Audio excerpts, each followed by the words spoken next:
ഈ ദുർഭരണത്തിന് അന്ത്യം കുറിക്കണമെന്നാണ്. അവരുടെ ആഗ്രഹം പൂർത്തീകരിക്കാനുള്ള ദൗത്യമാണ് ഐക്യ ജനാധിപത്യ മുന്നണി ഏറ്റെടുത്തിരിക്കുന്നത്. ഇവര് തകർത്തു തരിപ്പണമാക്കിയ ഈ കേരളത്തെ കൈപിടിച്ചെഴുന്നേൽപ്പിക്കുമെന്നുള്ള വാക്കാണ് കേരളത്തിലെ UDF ഈ നാട്ടിലെ ജനങ്ങൾക്ക് നൽകിയിരിക്കുന്നത്. എവിടെയെല്ലാം ഇവർ കേരളത്തെ തകർത്തോ അവിടെയെല്ലാം നമ്മൾ കേരളത്തെ പുനർനിർമ്മിക്കും. അതിനുള്ള സമഗ്രമായ പരിപാടികളുമായി, കൃത്യമായ പദ്ധതികളുമായി, ബദൽ നിർദ്ദേശങ്ങളുമായിട്ടാണ് UDF വരുന്നത്.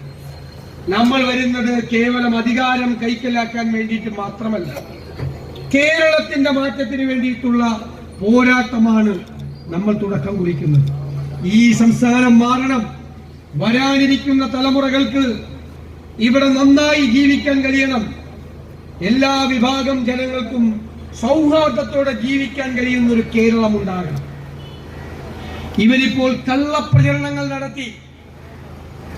അവർക്കറിയാം അവർ തോറ്റുപോകുന്നു. കള്ളപ്രചരണങ്ങൾ നടത്തി ജയിപ്പിക്കാൻ പറ്റുമെന്ന് നോക്കാം. ഞാൻ പറയുന്നു, കേരളത്തിന്റെ ചരിത്രത്തിൽ ആദ്യമായി നമ്മുടെ നികുതി പണം ഉപയോഗിച്ച് ഇതുപോലെ തെരഞ്ഞെടുപ്പ് പ്രചരണം നടത്തിയ ഒരു സർക്കാർ വേറെയില്ല. കഴിഞ്ഞ 6 മാസക്കാലമായി ഈ പൂച്ച പറ്റി കിടക്കുന്ന ഖജനാവിൽ നിന്ന് കടമെടുത്ത് ആയിരക്കണക്കിന് കോടി രൂപയുടെ പ്രചരണങ്ങളാണ്.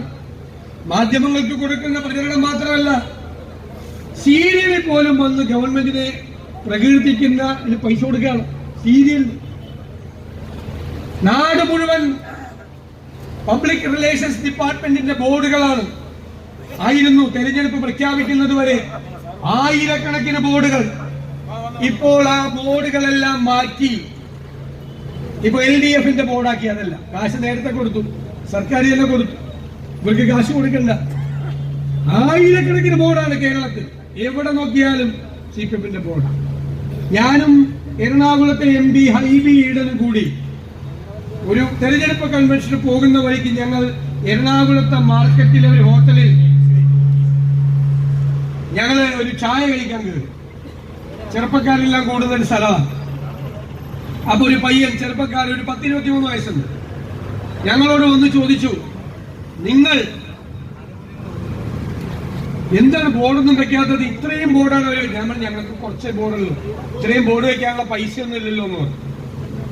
അപ്പൊ ഈ പയ്യൻ പറയാണ്, അവര് ആയിരക്കണക്കിന് ബോർഡ് വെച്ചിട്ടുണ്ട്, പക്ഷേ എല്ലാത്തിലും പിണറായി വിജയന്റെ മുഖമാണ്. ആ അദ്ദേഹത്തിന്റെ ഫോട്ടോ കണ്ടാൽ തന്നെ അപ്പ UDF വോട്ട് ചെയ്യാറില്ല. ഈ പയ്യൻ പറയാണ്. അപ്പൊ അതുകൊണ്ട് നിങ്ങൾ വിചാരിക്കണം, അത് നിങ്ങൾക്ക് വേണ്ടി അവർ വെച്ചിരിക്കുന്ന ബോർഡാണ്. അത് കണ്ടാൽ പിണറായി വിജയനെ കാണുമ്പോൾ മൂന്നാമതൊരിക്കലും ഈ മുന്നണി അധികാരത്തിൽ വരരുത്, അവിടെ UDF വരണം എന്നാണ് രാഷ്ട്രീയമില്ലാതെ എനിക്ക് തോന്നിയത്. അത് തന്നെയായിരിക്കും. ചെറിയ പയ്യനാ, ഞങ്ങളോട് പറയാണ്. ഈ ബോർഡിലെല്ലാം എഴുതി വെച്ചിരിക്കുന്നത് എന്താ? പച്ചക്കള്ളം. 1,10,000 കോടി രൂപ കിഫ്ബിയിൽ ചെലവാക്കി. എവിടെ ചെലവാക്കി? 38,660 കോടി ചെലവാക്കിയ കണക്ക് എന്റെ കയ്യിലുണ്ട്.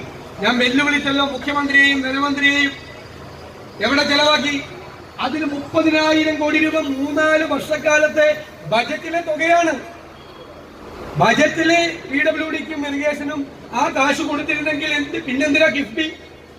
8,600 കോടി രൂപ കിഫ്ബി ലോൺ എടുത്തു. അതും ബജറ്റിൽ നിന്ന് കൊടുക്കണം. അപ്പൊ വെറുതെ ഒരു കിഫ്ബി എന്നൊരു പേരിട്ട് 3-4 വർഷത്തെ വർക്ക് ചെയ്യിപ്പിക്കുകയാണ്. എന്നിട്ട് അതിന്റെ 3 ഇരട്ടി ജോലി ചെയ്തു എന്ന് കള്ളപ്രചരണം നടത്തിയ. പിന്നെ ഞാൻ ഞെട്ടിപ്പോയി ഒരു ബോർഡ് കണ്ടപ്പോ, എന്താ അന്നം മുടക്കിയില്ല. 10 വർഷം റേഷൻ മുടക്കാത്ത സർക്കാർ. ഏത് സർക്കാരാണോ റേഷൻ മുടക്കിയത്? റേഷൻ ആരാ ഇവിടെ കൊണ്ടുവന്നത്? കോൺഗ്രസ് കേന്ദ്രം ഭരിക്കുമ്പോൾ സ്റ്റാറ്റ്യൂട്ടറി റേഷനിങ് സമ്പ്രദായം കേരളത്തിൽ കൊണ്ടുവന്ന് ഇന്ത്യയിൽ ആദ്യമായി നടപ്പാക്കിയത് കേരളത്തിലാണ്. പൊതുവിതരണ സമ്പ്രദായം ഇന്ത്യയിലെ 1-ാം സ്ഥാനത്ത് കേരളമാണ്. അച്യുതമേനോനും കരുണാകരനും AK ആന്റണിയും നായനാരും അച്യുതാനന്ദനും ഉമ്മൻചാണ്ടിയും ഭരിക്കുമ്പോൾ ഒന്നും ഇവിടെ റേഷൻ മുടക്കിയിട്ടില്ല. ഞാൻ സ്കൂളിൽ പഠിക്കുമ്പോ, കോളേജിൽ പഠിക്കുമ്പോ എല്ലാ ശനിയാഴ്ചയും 2 സഞ്ചി മണ്ണെണ്ണ പാട്ടയായിട്ട് റേഷൻ മേടിക്കാൻ പോകും. ഒരിടത്തിൽ അരി, ഒരിടത്തിൽ ഗോതമ്പ്, മറ്റേ പാട്ടയിൽ മണ്ണെണ്ണ. നമ്മളൊക്കെ പോയി കാണൂലേ ചെറുപ്പത്തിൽ?